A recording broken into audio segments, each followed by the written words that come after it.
Bolsonaro se apresenta à Polícia Federal para prestar depoimento, mas fica em silêncio. E você vai ver também. Condenado por estupro, Daniel Alves pode deixar a prisão em abril do ano que vem. A defesa do ex-jogador ainda pode recorrer da decisão no Tribunal Superior de Justiça da Catalunha e no Supremo Tribunal da Espanha. Por enquanto, Daniel Alves segue preso. Flávio Dino toma posse como ministro do STF e assume 340 processos que aguardam julgamento no tribunal. Chuvas causam deslizamentos e pelo menos 6 mortes no Rio de Janeiro. E ainda, pesquisa mostra que o salário de 6 em cada 10 brasileiros acaba bem antes do fim do mês. O salário não dá nem para chegar no começo, que dirá no final do mês. O salário hoje não está dando para muita coisa, não. Tudo isso você confere a partir de agora no Jornal das 18h30.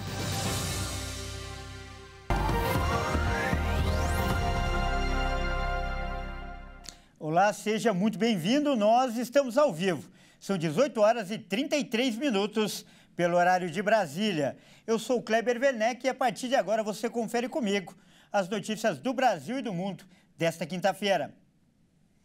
Olha só, nesta tarde, na sede da Polícia Federal em Brasília, o ex-presidente Jair Bolsonaro ficou em silêncio durante o depoimento no inquérito que investiga uma suposta tentativa de golpe de Estado.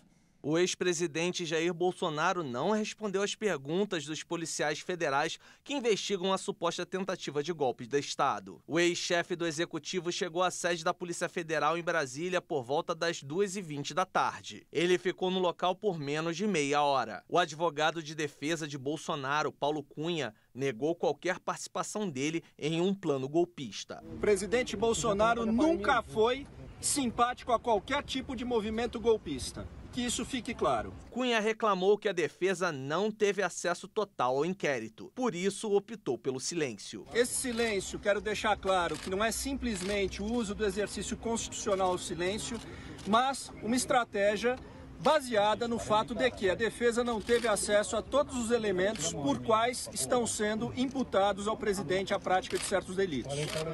A falta de acesso a esses documentos, especialmente as declarações do tenente-coronel Mauro Cid e as mídias eletrônicas obtidas dos telefones celulares de terceiros e computadores, impedem que a defesa tenha um mínimo conhecimento de por quais elementos o presidente é hoje convocado a esse depoimento. O presidente do PL, Valdemar Costa Neto, e os ex-ministros Anderson Torres, Augusto Heleno e Walter Braga Neto também prestaram depoimento. As oitivas aconteceram de maneira simultânea, a técnica utilizada para dificultar a troca de informações entre os investigados. No início do mês, Bolsonaro e seus aliados foram alvo de uma operação da PF, que cumpriu 33 mandados de busca e apreensão em 10 estados. Também foram executados 4 mandados de prisão preventiva em 9 estados e no Distrito Federal.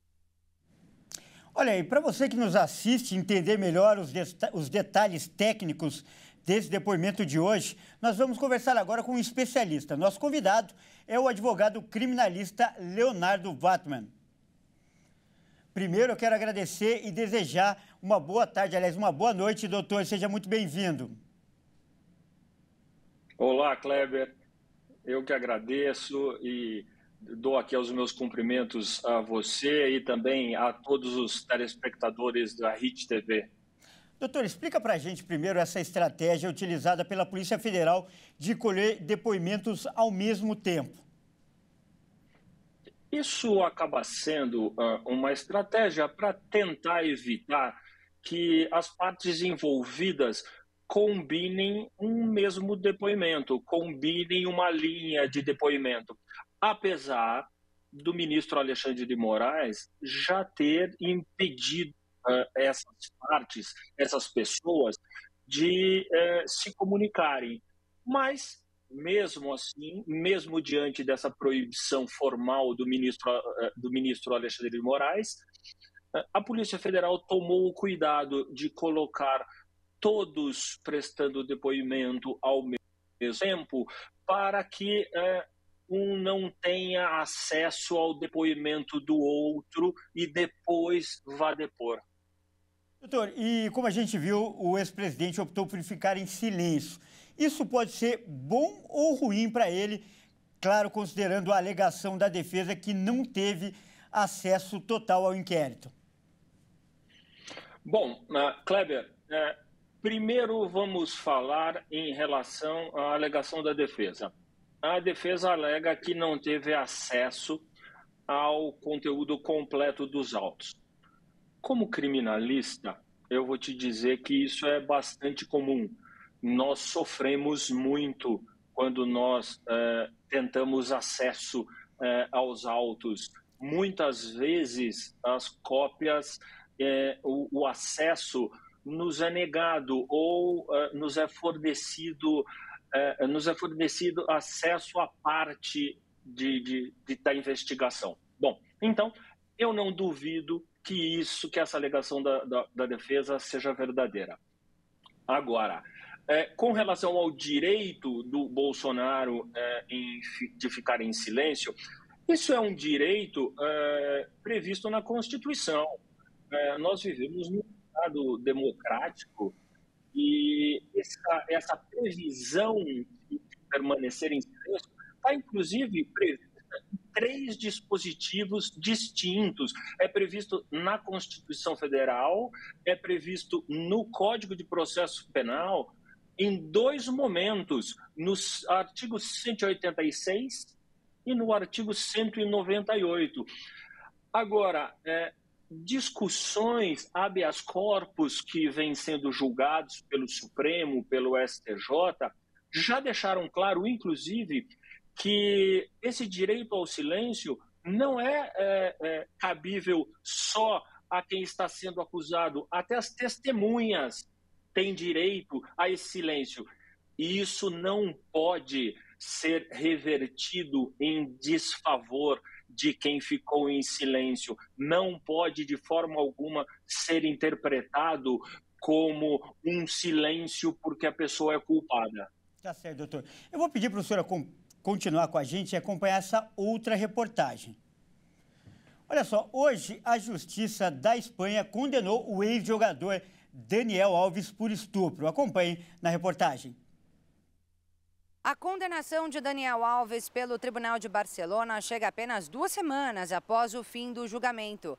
Foi a juíza Isabel Delgado que deu a ele a sentença de 4 anos e meio de reclusão, mais uma pena de liberdade supervisionada de 5 anos após o cumprimento da primeira sentença e mais 9 anos de afastamento da vítima, que ainda recebeu do ex-jogador uma indenização de 150 mil euros, o equivalente a 800 mil reais. Segundo a sentença, o tribunal aplicou ao jogador de futebol uma circunstância atenuante de reparação do dano, já que o valor foi depositado na conta do tribunal antes do julgamento para ser entregue à vítima, independentemente do resultado.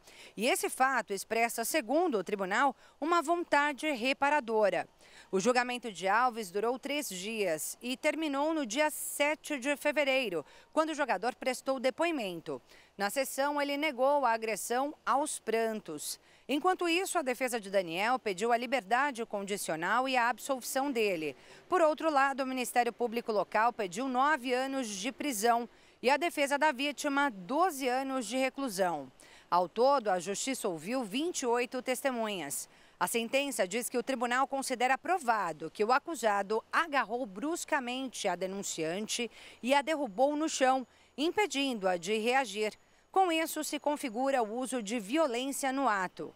O caso aconteceu na madrugada do dia 31 de dezembro de 2022, na Boate Sutton, em Barcelona, na Espanha. A defesa do ex-jogador ainda pode recorrer da decisão no Tribunal Superior de Justiça da Catalunha e no Supremo Tribunal da Espanha. Por enquanto, Daniel Alves segue preso. E a gente volta a conversar agora com o advogado criminalista Leonardo Vatman para ele comentar também esse caso do Daniel Alves. Doutor, o que pode acontecer daqui para frente, quando o ex-jogador pode deixar a prisão? Existe, inclusive, a possibilidade dele cumprir pena no Brasil? Vamos lá. Em primeiro lugar, é importante deixar claro que eu acho que houve uma vitória da defesa. tá? A defesa ela conseguiu uma pena relativamente baixa para o Daniel Alves. 4 anos e 6 meses é uma pena baixa, e se nós considerarmos que o Daniel Alves já cumpriu mais de 1 ano de prisão, ele muito provavelmente progredirá de regime nos próximos meses e no ano que vem ele estará aí no regime semiaberto, que eles chamam lá na Espanha de terceiro grau. Agora, o Daniel vir cumprir pena aqui no Brasil depende não só de uma questão legal e de uma vontade do jogador, depende de uma questão política, depende de uma troca entre países. Apesar de existir um acordo entre a Espanha e o Brasil de troca de presos, eu, sinceramente, vendo o tipo como um crime sexual, não acredito que a Espanha permita que o Daniel Alves venha cumprir pena no Brasil. Tá certo, então. Nós acabamos de conversar com o doutor Leonardo Wattmann, ele que é advogado criminalista. Muito obrigado, principalmente por esclarecer para o nosso público essas questões tão técnicas e jurídicas. Muito obrigado, doutor. Eu que agradeço, estou sempre à disposição de vocês. Grande abraço. E olha só, o ex-ministro da Justiça e Segurança Pública, Flávio Dino, tomou posse agora há pouco como ministro do Supremo Tribunal Federal. A cerimônia foi aberta pelo presidente do Superior Tribunal Federal, ministro Luiz Roberto Barroso. Participaram do evento autoridades como o presidente Lula, além dos chefes do Senado, Rodrigo Pacheco, e da Câmara dos Deputados, Arthur Lira. Com 55 anos, Flávio Dino terá de deixar a corte quando completar 75, em abril de 2043. A aposentadoria dos ministros do STF é compulsória quando eles completam essa idade. Dino herdará 344 ações para relatar, segundo o levantamento do próprio STF. Entre as ações que ficarão sob relatoria do novo ministro está a da Comissão Parlamentar de Inquérito da Pandemia. A ação pede que o ex-presidente Jair Bolsonaro e outros agentes públicos sejam investigados por supostamente incitarem a população a adotar comportamentos ilegais durante a pandemia de Covid-19. E veja a seguir, chuvas causam deslizamentos e mortes no Rio de Janeiro. E ainda, pesquisa mostra que o salário da maioria dos brasileiros não chega ao fim do mês.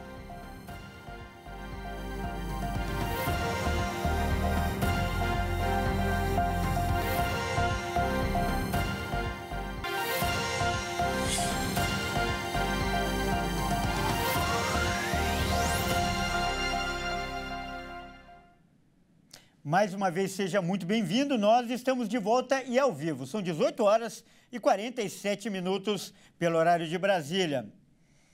E olha só, as fortes chuvas que atingiram o Rio de Janeiro na quarta-feira causaram estragos e até mortes. Acompanhe na reportagem. As vítimas eram do município de Japeri, Nova Iguaçu, na Baixada Fluminense, e também de Barra do Piraí, no Sul Fluminense. Nesta quinta-feira, algumas regiões da Baixada amanheceram alagadas. Em Engenheiro Pedreira, Caleb Jefferson Veloso Costa, de 2 anos de idade, morreu depois que um morro despencou em cima da casa em que ele e a família estavam. A irmã gêmea de Caleb foi socorrida com vida.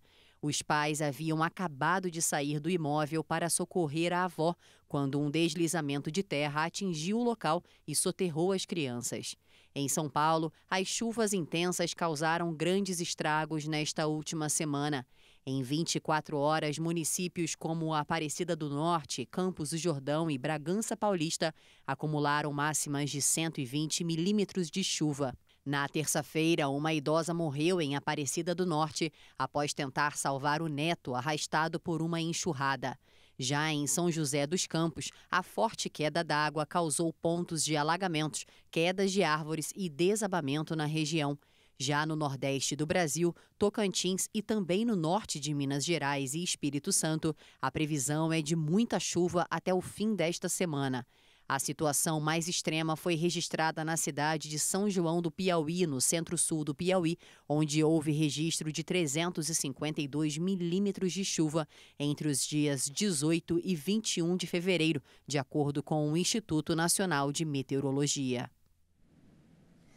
E para falar mais sobre esse assunto, nós vamos conversar com o meteorologista Gabriel Rodrigues. Boa noite, Gabriel. Seja muito bem-vindo ao Jornal das 18h30 e eu já te pergunto, esse volume de chuvas neste início do ano está acima do normal? Boa noite, Kleber. Boa noite para todo mundo que nos acompanha. E sim, está acima do normal, principalmente na metade norte da região sudeste, em partes da região nordeste também. Esse volume está acima daquilo que seria esperado para o mês. E muitas dessas chuvas estão ocorrendo em curtos períodos de tempo, né? E ontem nós tivemos um caso especial, nessa semana, na verdade, né? Por conta da formação do ciclone Acará, que foi rebaixado para tempestade tropical e agora depressão tropical. Apesar dele estar bastante distante do Brasil, ele tem uma forte influência aí na questão da canalização dos corredores de umidade. Além disso, ontem nós também tivemos aí uma região de baixa pressão nas camadas intermediárias da atmosfera, ali entre São Paulo e Paraná, que fortaleceram também essa questão das chuvas. E, de fato, né, nós estamos tendo esse registro de chuvas elevadas para esse início de ano, fora do comum, e é uma combinação das temperaturas muito elevadas que estamos registrando desde de junho do ano passado, recorde após recorde de temperaturas médias globais, né? E isso traz uma série de energia, de disponibilidade de energia para a ocorrência desses eventos extremos. Tá certo, então. Muito obrigado aí por essa análise e principalmente por esse alerta. E olha só, hoje é dia 22, ou seja, faltam 7 dias para acabar fevereiro. Mas para a maioria dos brasileiros serão dias de bastante aperto, já que o salário já acabou. Essa situação se repete todos os meses, conforme uma pesquisa que foi divulgada. Trabalha o mês todo e, quando recebe o salário, o dinheiro vai embora em poucos dias? Você não está sozinho nessa. Segundo uma pesquisa da Sintec Zetra e Salary Fits, o dinheiro acaba antes do fim do mês para 63% dos trabalhadores, com carteira assinada. A gente tem que fazer uma ginástica, se não é os filhos para ajudar, quando você tem que tirar um extra assim para consulta, e aí vem remédio, né? Entre outras coisas mais, né? Mais complicado ainda é que boa parte desses 63% não possuem, muitas vezes, dinheiro suficiente para cobrir nem mesmo as despesas básicas. Nosso salário não dá nem para chegar no começo, que dirá no final do mês. O salário hoje não está dando para muita coisa, não. A falta de dinheiro impacta outras áreas da vida do trabalhador, incluindo a saúde física e mental. 58% dos trabalhadores entrevistados se dizem estressados quando enfrentam a falta de dinheiro no fim do mês. 44% percebem aumento de irritabilidade em casa. Outros 44% notam a diminuição da atenção. E 34% produzem menos. A gente fica estressada, né? Porque você queria comprar uma coisa a mais, né? Você quer comprar uma sandália, você quer comprar um calçado, não dá. Para comprar uma roupa, não dá, é de ano em ano mesmo. A gente não dorme direito, a gente fica mal. Eu sei mesmo, colegas minhas de trabalho, a mesma coisa. O mês todo preocupado, porque, querendo ou não, tudo a gente depende do dinheiro, né? O salário diz que aumenta, as coisas aumentam o dobro. E aí a gente fica como? A situação financeira afeta diretamente a saúde mental de diversas formas, podendo gerar sintomas desconfortáveis e mudanças até de comportamento, como isolamento social, queda de produtividade, distúrbio do sono, alterações de humor, apetite, entre outros efeitos colaterais, né? O endividamento gera também estresse, leva a pessoa a ter um sentimento de culpa, de raiva, depressão, ansiedade, e isso faz com que as pessoas, algumas pessoas na verdade, né, busque como se fosse uma válvula de escape no álcool, na droga. A pesquisa mostra que a saúde financeira pode impactar também a saúde mental do trabalhador, influenciando diretamente na prosperidade ou no fracasso dos negócios da empresa onde ele está inserido. Sem saúde mental, não tem como o colaborador ele ser produtivo, né, crescer junto com a empresa, visto que o seu foco, né, o seu raciocínio, a sua memória, elas não vão funcionar como esperado. A saúde mental dos colaboradores tem impacto direto com o rendimento da empresa. E o encontro do G20 terminou nesta quinta-feira no Rio de Janeiro, com os integrantes do grupo apoiando amplamente a solução de 2 estados no Oriente Médio. Foi conferido especial destaque ao deslocamento forçado de mais de 1.100.000 palestinos para o sul da faixa de Gaza. Nesse contexto, houve diversos pedidos em favor da liberação imediata do acesso para ajuda humanitária na Palestina, bem como apelos pela cessação das hostilidades. O apelo da cúpula do Rio ocorre no dia seguinte ao parlamento israelense aprovar por ampla maioria uma resolução contra qualquer reconhecimento unilateral de um Estado palestino. Bom, é isso aí, o Jornal das 18h30 fica por aqui. Eu agradeço pela sua companhia e convido a continuar ligado em nossa programação. Boa noite e até amanhã.